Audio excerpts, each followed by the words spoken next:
अभी हम देख रहे हैं इजराइल और ईरान के बीच युद्ध चल रहा है और अमेरिका उसमें पूरी तरीके से भागीदारी लिए हुए है, उसको समझेंगे। उसके बाद भारत और पाकिस्तान के बीच जो युद्ध का माहौल बनता हुआ नजर आ रहा है और पाकिस्तान की तरफ से ही जो बयान सामने आए हैं उस पर बातचीत करेंगे। तो आपसे बातचीत से पहले हम अपने दर्शकों को तमाम जानकारियां दे दें।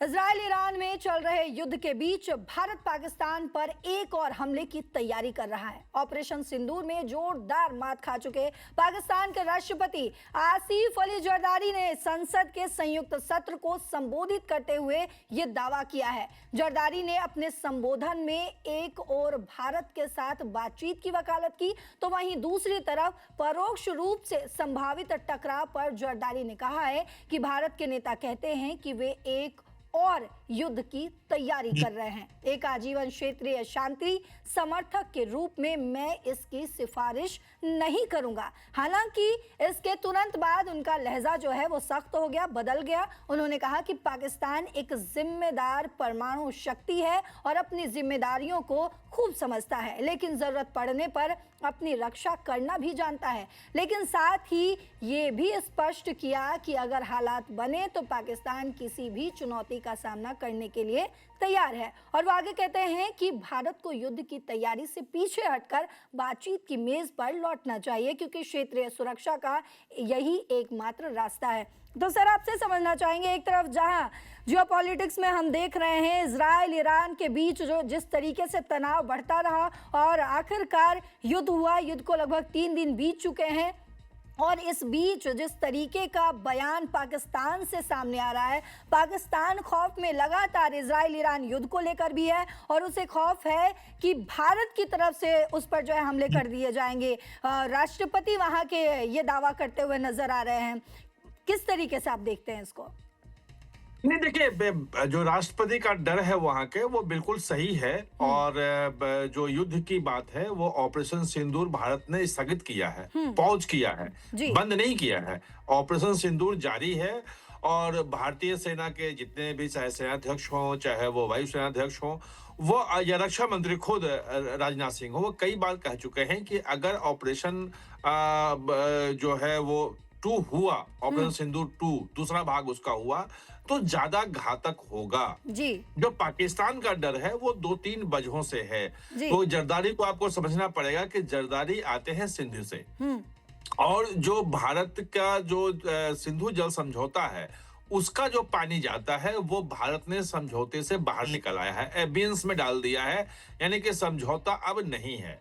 और इसकी वजह, और यही नहीं, उसके साथ ही भारत ने कई जो पनबिजली परियोजनाएं हैं चेनाब नदी पे, दूसरी नदियों पे, उसको हरी झंडी दे दी है, पर्यावरण क्लियरेंस मिल गया है, प्रोजेक्ट तैयार हो गया है, उस पे काम अब शुरू हो रहा है। इसके साथ ही जो भारत के हिस्से का पानी है जो अभी पाकिस्तान में ज्यादा था, उसको लाने के लिए कैनाल वगैरह बनाने की बात जो है उसमें कई मंत्री, प्रधानमंत्री भी बोल चुके हैं, गृह मंत्री अमित शाह बिल्कुल साफ साफ बोल चुके हैं कि 2-3 साल में वो हमारे पास पानी का हम अधिकतम उपयोग कर लेंगे। जी बिल्कुल। अब समस्या ये है कि जो सिंधु जल समझौता से अगर बाहर आ गया और पानी वहां नहीं गया तो पाकिस्तान में हाहाकार की स्थिति होगी। आपको ध्यान होगा ऑपरेशन सिंदूर के पहले जरदारी के जो बेटे हैं बिलावल भुट्टो, उन्होंने ही कहा था कि भाई पानी अगर या तो दरिया में पानी बहेगा या खून बहेगा, उन्होंने बयान दिया था। जी बिल्कुल। यानी कि पंजाब ज्यादा पानी यूज कर लेता है। सिंध में पहले भी, ऑपरेशन सिंदूर के पहले आप ध्यान देंगे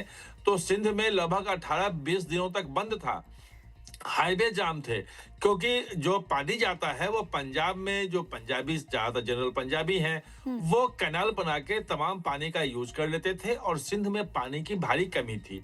तो ये जो किल्लत होने वाली है, एक नई लड़ाई की देखा है कि पाकिस्तान हमेशा ये गीदड़ भवकी देता रहा है कि अगर भारत ने कोशिश की तो मैं परमाणु हमला कर दूंगा, इस तरीके से हमला करूंगा, हमने पूरी तैयारी कर रखी है, हम एक परमाणु समृद्ध देश हैं। आज पाकिस्तान को क्या हुआ कि वो बोल रहा है कि हमारे साथ मेज पर आकर बैठकर बात करना चाहिए। क्यों पाकिस्तान इतना ज्यादा खौफ में है? क्योंकि एक तरफ हम देख रहे हैं कि किस तरीके से इजराइल और ईरान के बीच युद्ध चल रहा है, दोनों ही देश जो हैं एक दूसरे पर भारी पड़ते हुए नजर आ रहे हैं। तो इस बीच पाकिस्तान का इस तरीके से खौफ में आने का आखिर क्या मेन रीजन क्या है? देखिए, दोनों चीजें उसमें है। एक तो ख्वाब भी है, और वो जब ये कह रहे हैं कि पाकिस्तान एक जिम्मेवार मुल्क है, परमाणु बम का जिम्मेवारी से इंतजार करेगा, तो परमाणु बम का शब्द का यूज करके जी। उन्होंने ये संकेत दिया है कि पाकिस्तान के पास परमाणु बम है हम्म। और लड़ाई हुई तो उसका हम यूज कर सकते हैं, लेकिन हम जिम्मेवार हैं। और वो सलाह दे रहे हैं बातचीत करने के लिए। बात यह है कि बातचीत किस मुद्दे पे होगी, क्योंकि जो वो बोला उन्होंने कि बातचीत के लिए, उसमें कश्मीर भी घुसा दिया है। जी। भारत साफ साफ कह रहा है कि कश्मीर को लेके कोई बातचीत नहीं होगी। जो बातचीत होगी यो पीओजेके को लेकर होगी, पाकिस्तान ऑक्युपाइड जम्मू कश्मीर का जो इलाका है, बातचीत सिर्फ उसी पे हो सकती है। अब उसमें वो घुसा रहे हैं। आसिफ मुनीर का भी आपने शुरू से देखा है कि किस ढंग से आसिफ मुनीर जो है वो जम्मू कश्मीर को लेके क्या क्या बयान दिया था, और ये कहा था कि हम दो अलग सभ्यताएं हैं, हम हिंदू और मुसलमान एक साथ नहीं रह सकते हैं। और उसी के बाद पहलगांव हुआ था, यानी कि आसिफ मुनीर ने ही पहलगांव को हरी झंडी दी थी। ये बिल्कुल साफ साफ हो चुका है। अब यूनाइटेड नेशन के जो सिक्योरिटी है, उसमें भी जो प्रस्ताव पारित हुआ है, उसमें भी पाकिस्तान का ही जिक्र है। जो FATF की रिपोर्ट है, उसमें भी है कि पहलगांव हमला जो है वो पाकिस्तान के संरक्षण में हुआ, उसके निर्देश पे हुआ है, क्योंकि ऐसे इतना बड़ा हमला कोई आतंकवादी संगठन ऐसे नहीं कर सकता है।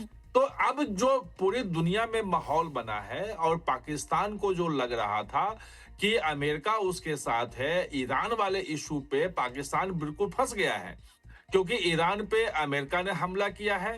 भारत ने अभी तक अमेरिका और इजराइल के हमले की निंदा नहीं की है। हाँ, ईरान ने जो हमला किया है खाड़ी के देशों पे, उसकी जरूर निंदा की है, तमाम देशों तो से हर बातचीत तरफ की है। से गिरता हुआ नजर आ रहा है। अगर अफगानिस्तान की अगर हम बात करें तो अफगानिस्तान के मुद्दे पर का भी रोना रोया है पाकिस्तान ने। जरदारी ने खुद इस पर बयान दिया है, कहा है कि एक संयुक्त राष्ट्र रिपोर्ट का हवाला देते हुए वो कह रहे हैं कि अफगानिस्तान में सक्रिय आतंकी संगठनों की मौजूदगी क्षेत्रीय और वैश्विक सुरक्षा के लिए खतरा है। और वो कहते हैं कि पाकिस्तान ने सीमा पार आतंकी गतिविधियों को रोकने के लिए कूटनीतिक प्रयास किए, लेकिन यदि जरूरत पड़ी तो देश अपनी सुरक्षा के लिए कठोर कदम उठाएगा।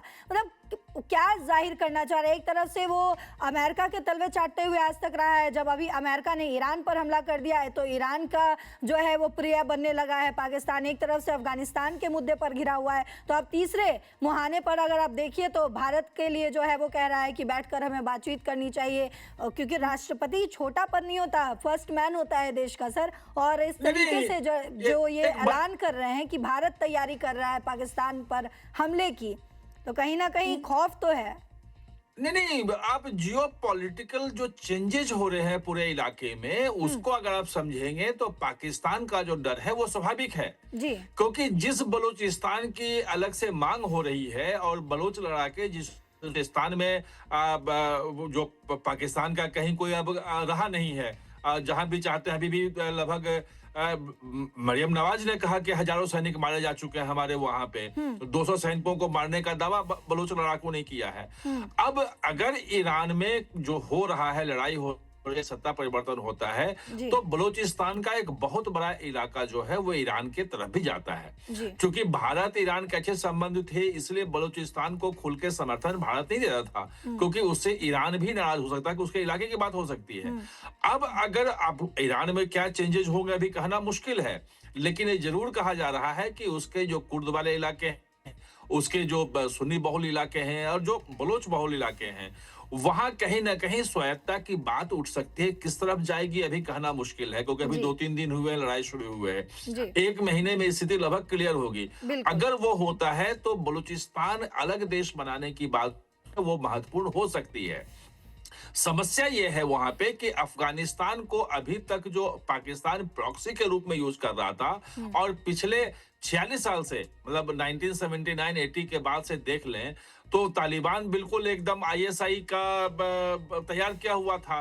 वो अब कल जो उसने जारी किया है और कहा है कि नूर खान बेस जो है वो सामान्य बेस नहीं है रावलपिंडी का, वहां पे परमाणु कमांड सेंटर भी है। और आपको ध्यान होगा कि वहां पे जो परमाणु कमांड सेंटर है, वहां पर ऑपरेशन सिंदूर में भारत ने मिसाइल दाग दिया था, और उसी के बाद जब वहां पे एटॉमिक कमांड सेंटर के पास मिसाइल दागा, तभी पाकिस्तान गया अमेरिका के पास और अब राष्ट्रपति ट्रंप ने अब खोला है उस बात को कि पाकिस्तानी प्रधानमंत्री ने कहा कि लगभग 3.5 करोड़ लोग मारे जाएंगे और आप बीच में आइए। यानी कि अब जो शांति की बात थी कि युद्ध रुकवाइए, ये गिर गया पाकिस्तान ने, अब बिल्कुल सामने आ गई ये बात।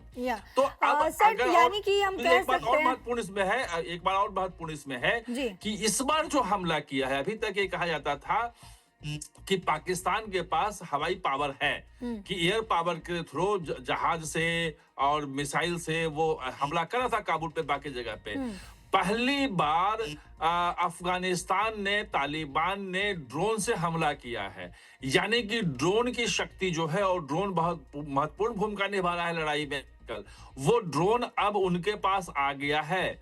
और ड्रोन अगर आ गया है तो पाकिस्तान की स्थिति अब बिल्कुल खराब हो गई है पूरा। अगर आप पख्तूनवा, खैबर पख्तूनवा और बलूचिस्तान को ही देख लें तो 66% इलाका है पूरे पाकिस्तान का, तो वहां उनकी स्थिति जो है वो खराब होने जा रही है। ये सारी चीजें अब पाकिस्तान को अपने अस्तित्व पे संकट लग रहा है। जो जियोपॉलिटिकल चेंजेस आएंगे, उस चेंजेस का प्रभाव जो है प्योर जियोपॉलिटिकल जो होगा वो पाकिस्तान के अस्तित्व पे होगा, और अस्तित्व पे संकट आएगा तो जरदारी कह रहे हैं कि उसमें परमाणु बम जो है हमारे पास, हम जिम्मेवार मुल्क हैं, बातचीत करो और चीजों को, समस्या का समाधान चाहता है वो। बिल्कुल। अभी तक तो आतंकवाद के सहारे चाहता समाधान, अब वो बातचीत की बात कर रहा है।